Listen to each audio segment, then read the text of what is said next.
Now we are now Friday. So mag-start muna tayo sa ating na-trade na tayo ngayon, na-trade.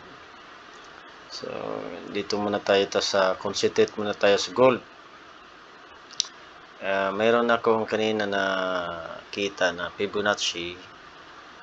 Yun, tumama naman ito. Galing kanina ito. So from 0 to 100. So kanina yung yan dito banda yun. So kinuha ko yung Fibonacci dito, tumama yung estimated ko. Ngayon nagtry ako ng Fibonacci yung isa ito, pero hindi, pero okay lang kasi minsan kasi depende yan kasi sa signal din price action. So ito so 1 minute.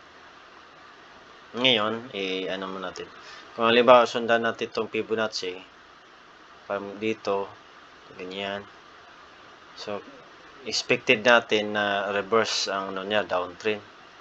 So nangyari dito siya 0, tumama sa 23.6 hanggang sa 50. Hanggang 50 nag-reverse na siya. Tapos meron tayong itong kuha natin, ito ang resistance natin. So lumagpas na siya. Kung makita natin to sa 5 minutes, lumagpas na siya dito. So ginawa natin 1792.09. So ngayon itong 1 minute kasi malakas ang volatile niya. So ito tayo. So nakita natin yung RSI niya, nasa gitna na siya, below 50. So hindi natin kasi itong support natin, resistance natin, baka okay to siya. Kasi pag angat niya dito, itong dito banda naging instead na support, naging ang resistance naging support na. So paangat, tapos pagbago na paangat, tapos ganyan. Ito ng resistance natin. So ngayon ano natin kasi ang kanina may impact news. Tingnan natin yung impact news. Ito ang impact news kanina. So around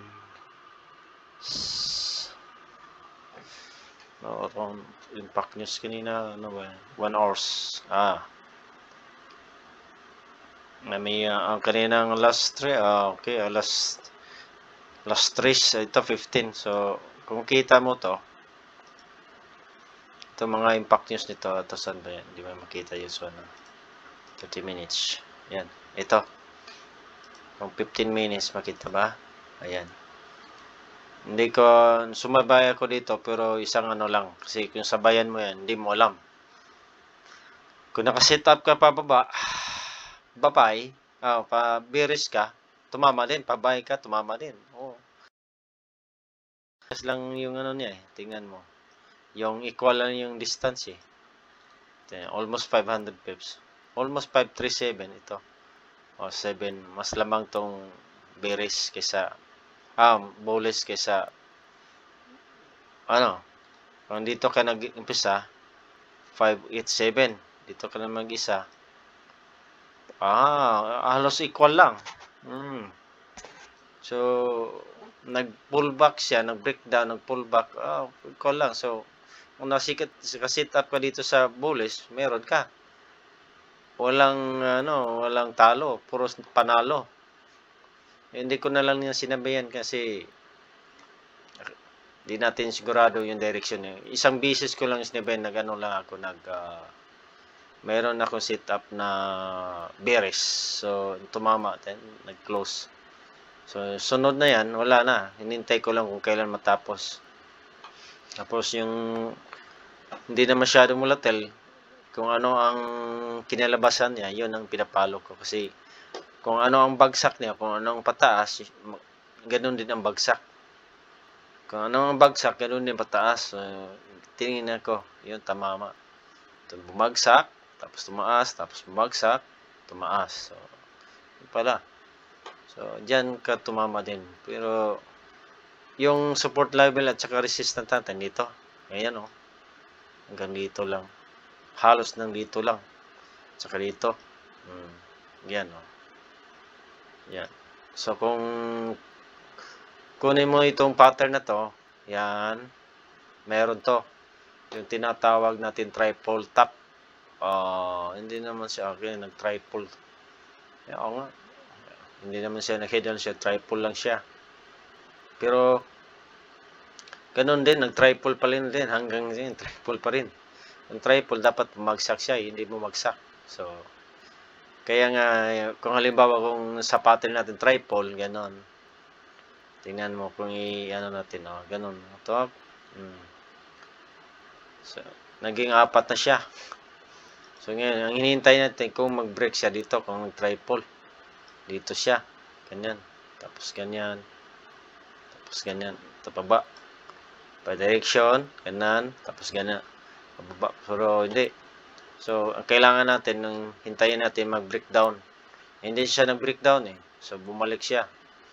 So, ngayon, panibagong price action na to. So, hintayin mo na lang to hanggang sa ano siya. Ngayon, kung kailangan mo ng Fibonacci, maganda to kunin mo Fibonacci kasi makuha mo talaga yung pabalik-balik lang yung pattern niya. So, sa 1 hour, ito, kita mo maliit kasi. Pero, sa 1 hour, hanggang dito lang yun, nag-sideways lang. Pero itong sideways na yan, 666 almost. Kita mo yun sa 15 minutes, almost na siya, Di siya 1,000 pips. Wala siyang direction na uptrend, downtrend. Wala. Nag-sideways lang sa pabalik-balik lang siya. So, yan. 5 minutes. Yan. So, ganun lang ang natin, sistema. So, pantayan natin na high, swing. High, low. Low, high. Ganyan. Tingnan mo yung experiment ko. Nung experiment ko na ngayon. Then also this one, RSI, you must be lock this one. Tingnan natin para kung saan ka nakalokit. Kung 50 below ka, so kung tingnan mo lagi yung baka bearish yan. Pagka 50 above ka, bullish yan. O tingnan mo kung nasa taas ka na, baka bigla ka na mag-bearish. So, para at sigurado ka. Halimbawa, itong question na to. So, bababa na siya dito, hanggang dito ka na. So, 459 yan. Kung halimbawa, nakaumpisa ka dito. Tapos, ganito. So, may chance ka na pababa na siya kasi ito, na siya na yung resistance mo dati, halimbawa, dito. Nandito na siya naging support mo, naging resistance na. Yung resistance mo, naging support na. So, bumagsak. Pag tinignan mo dito sa RSI, yan, tumama na. Tapos, tinignan mo dito sa, ito, nag-observe mo na ako na sa volume. Kung okay ba kasi, yung volume na anibersabahan ko, ito, tad-tad ng maraming volume. Kulay parehas. So, ibig sabihin, taas, malakas ang volume niya. So, pataas. So, reversible ang niya. Pagka malakas yung volume niya. Tapos, yung ito naman, hindi masyado, Kasi, inobserbahan ko, kung sunod-sunod yung kulay parehas, tapos mataas, yun. Pagka nito, tatlo lang. Medyo, ito, tatlo. So, ganyan, di mo mas malaya na yun pala. Pero hindi siya sunod-sunod. Pero pataas siya. Kaya yung ginamitan ko dito, galing dito, Fibonacci, tapos ganyan. Ngayon, ang ginamitan kong Fibonacci dito, instead na pa-reverse, pero hindi na perfect. Pero okay lang kasi naka-estimated ko naman yun na Kasi tinignan ko niyo dati to sa 5 minutes kasi naka 1 minute ko. Halimbawa, pag 1 minute ko, hindi ko masya kasi mamasublang malibilis. So, tingnan mo sa 5 minutes para makita mo na, pababa. Pero sa 1 minute, mas makita mo din ang support at saka resistance. Technical mo. For example, ito. Ito, naging ano na siya. Ito, halimbawa. Itong resistance na to, lumagpas na yung ano mo, yung price. So, malamang, may bounce yan, no? So, for example lang, hindi naman tayo perfecto. Ito, may bounce yan dyan. So, dyan ang bounce. Yan ang pinaka-dulo mo. So, dito, yan. Dyan. Yung resistance mo dito, naging ano na, support. So, kung lumagpas yan, ayan, weak yung price niya. Weak yung direction niya. So, hindi, hanggang dito lang sa ano mo, dito. Dyan. So, ibig sabihin, balik, mas solid pala ang uptrend. So, nandito ka na. So, kung halimbawa dito na bumalik yan, wala na, mahina na yung price action. Maging ano na siya. Maging yung Fibonacci na ginawa natin, tumama na. Pero, wala. Nag-reverse siya. Papunta up to direction uptrend. So, ngayon pataas yan. Halimbawa, ay ano natin pataas. Kasi pataas na yung price eh. So, ngayon, tingnan natin kung saan yung ano niya. Mag-sample tayo. Mahina talagang ano siya. Matagal. So, ngayon, ito ang support natin. Mayroon na tayong support. Ayan. So, ano. Ito lang. Kasi 15 minutes makita natin. Ito, pagka ma-breakout na to dito, tapos ganyan, tapos bounce dito, tapos ganyan, lagpas ng mga 3 candle, yan, sigurado yan. Nag-iba na ang price action niya. Ayan, tumaas na, pero ito, tumaas na yung lagpas, konti lang. So, ngayon, yan, tumaas na dyan. So, hintayin natin yan kung halimbawa tumaas ba siya, kung mag-iba na ba yung direction niya. Mag-iba na yung direction niya, ayan, mataas na yun. Kasi yung sa natin, sa report sa market sa US, mahina yung US, malakas yung gold. Yung news nila, impact news, hindi masyadong malakas na yung US mo yung ang ang US malakas yung gold. So yung NFA nila hindi masyadong malakas. For example, ito ganito, kung hintayin natin ang mga 3-4, maganda na yan. Pero pag minsan kasi may 2 o 3 bumalik yung peak pala. Kasi pag tiningnan mo dyan, yan, pagbalik niya sa 2 candlestick na 5 minutes, yan, malakas na yan pataas. Kasi ito, parang hindi ka pala sigurado. Ito pa lang sa 1 minute, kita mo na may isa na. So, kailangan na mayroon pa isa para madagdagan na yung confirmation mo pataas. Kasi ito, pataas na pataas yung ano dito, volume eh. So, posible na pataas na tayo. Ito na mga result, pataas. So, 5 minutes man, yun, pataas na siya. Lakas yung ano. So, basihan natin to, at least may confirmation ka nga, may iba na yung price action niya. So, doon ka naman sa pataas. So, yung reference naman sa'yo, naman, ito naman, yung 1793. Ito. Kung bumabalik naman sa ito, hanggang dito lang. Tapos pataas. For example, pag halimbawa, ito, naglalong siya. Kasi ito, halimbawa, ito naman, magiging bounce siya dito. Ito naman na magiging steady resistance, naging ito naman support. Bounce ito, balik. So, pag bumalik yung pula na yan hanggang dito, tumagos, nag-reverse na yan. Pero, sa palagay ko kasi mataas yung ano niya. Ilang pips yan. Malakas yung volume niya. So, mag-bounce yan hanggang dito. Kung halimbawa, pumalik na dito, dyan. Dito naman. Pumalik naman, pababa naman. So, posible ito. Yan. Kasi hagdan-hagdan na yan. Parang ano lang yan. Yung hagdan palayan lang yan. Pagka ganitong klase na ano mo, subtrend, pagka itong tinitrain mo lagi, o downtrend, maganda. Lagi kakita. Basta alam mo yung resistant sa technical. Yun ang mga professional na na-obserbahan ko, yung mga experience nila. Tsaka na mataas na siyang experience. So, alam na nila kung saan yung galing at saka ano bang gawin ng mga technical. So, pabalik-balik lang yan eh. So, alam na nila. So, nag-ano tayo sa mga professional na mga vlogger din at saka magaling din. Nag-aral talaga sila. So, yan. Maganda yun yung nag-share eh. Marami na kasi nag-share eh. So, marami tayong matutunan. So, para lang dito, hindi naman posible na lagi naman ng sideways. Sideways naman, basta mataas yung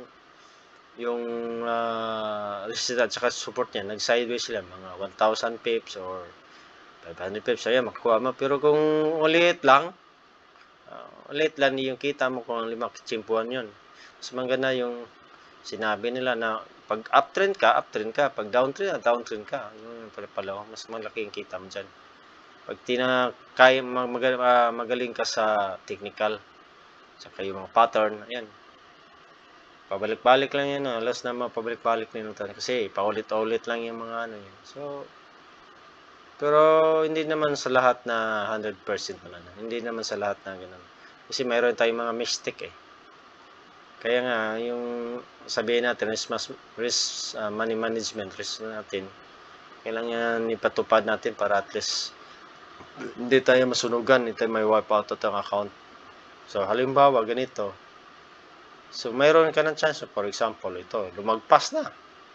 Sabi ko, ito. May isang candle na. So, isa pa. So, maganda yan. Nag-change ng price action niya. Ito, malamang ito. So, ngayon, hindi ko na nag-trade na kasi Biyernes na yun. Patapos na eh. So, medyo may malakas na mga karamihan to sa Biyernes na last na experience ko. Malakas yung hatak pataas. Pero dandan, pero malakas siya. Pero hindi ko na lang kasi minsan yung internet ko mahina eh. Kaya nga pagka pindot ko ng entry, delete. So uli na. So kung sinundan mo to, halimbawa ito mag-entry ka, for example. Pagkayanin mo na ito pataas ng trend mo, tapos ganun, for example. Ilagay natin sa kasi pataas na ito eh. Ito, wala na, lumagpas na sa uptrend eh. Mag-adjust na tayo. So, wala na siyang ito, puro si straight, baka red zone na to. Estimated ko lang. Baka dyan. Ilang pips yan, sana. 296, for example, yan. Kung halimbawa mag-setting ka, kaya mo i-load mo, pero kailangan yung capital mo, di langanin. Example, ito, mag-load ka. Ito, 0.05. Pipili ka, 0.01, pinakababa, hanggang 8, mayroon pa pataas. Pero, kung gusto ka 0.01, 1.0 ka, kaya mo. Tapos, sigurado ka sa price action pataas. O, ganun. So, kaya mo yan, natasaka capital mo. Pagka, kailangan dahil na maganda talaga may stop loss. Kasi, yung, ito lang sa akin, 0.05. Yun yung observance. Kasi hindi ko muna nag-entry ngayon kasi kanina pa ako nakababad eh. Pinapahinga na yung mata ko. So, ngayon nag-update muna tayo sa gold. Mostly sa gold tayo. Sabi ko nga, ito nga sa akin ngayon na yung may impact news ito lang. Yung mga bandang yun, oras na yan. So, anong nangyari? Baliktaran. So, panalo, talo. Dalawa ang panalo. Kung nakasit ka sa buy, nakasit ka sa bearish, talo pa rin. Panalo pa rin. Walang talo. Bigayan. So, lahat bigayan. Lahat ng nag-post na, nanalo ko sa bearish. Nanalo ako sa bullish. Kasi yung direction na, puro both side eh. Walang talo eh. So, bigayan talaga. Kung naka-stop loss yung unang bumagsak yung sa bullish, naka-stop loss sila sa bullish, naka-seal sila, so sunog nila. Pero kung halimbawa naka-open ka, both side ka pala. So ito, tingnan nyo. So nangiba na yung ano niya. Yung lagyan mo niyan, kahit anong estimated mo dito, kahit ganyan o ganyan. At least mayroon kang resistance support na alam mo. Kung hindi po mga kabasyado, kung anong stop loss resistance na ilagay mo lang para malaman mo, ito pala.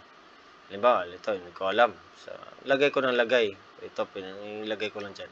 Isa po, So, ito, estimated ko ang ganito. So, yun pala, pagka idikit mo, pwede, ganyan. At least, alam mo kung saan hanggang saan yung untugan niya, bounce. Bigla na siya bumalik. So, ibig sabihin, nangiba na yung ano pala. Wala na siya sa baba. Pero pag ano na yan, baka kasi hindi na tayo ma-perfect, pero karamihan nito, mga ganyan, tinik yan, na tumama talaga kasi ilang beses na yan na experience natin. So, hanggang sa huli, hanggang sa next week, sa Lunes, bukas, Sabado, Linggo, lang market, pahinga man tayo, yung mga mata natin. So, sana tuloy-tuloy ang profitable natin. God bless and salamat. Bye-bye.